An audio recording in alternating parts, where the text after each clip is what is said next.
Så starter film 2, hvor vi vil tage jer med ud i Stenderupskoven, så I kan se lidt af ruten.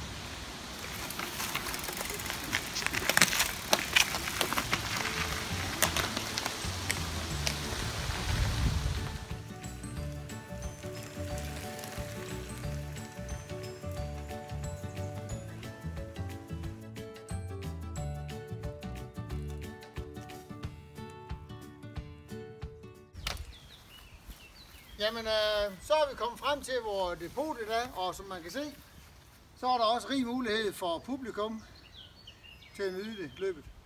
Og skulle det regne lidt, så er det tørvejr til publikum. Det kan jo ikke blive bedre.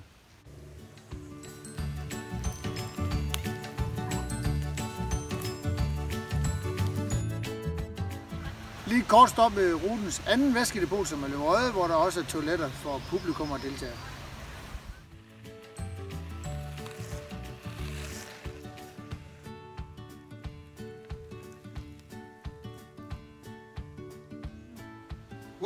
Jamen, så kom vi da lige forbi Stenderupskovens ældste og største træ.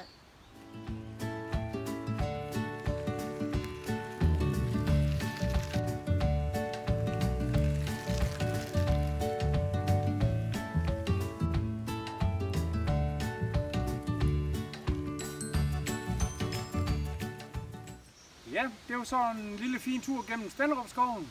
Og den næste og sidste film i den her serie, der tager vi jer i Marielundskoven, hvor vi vil vise jer trailruten der. Tak for den gang.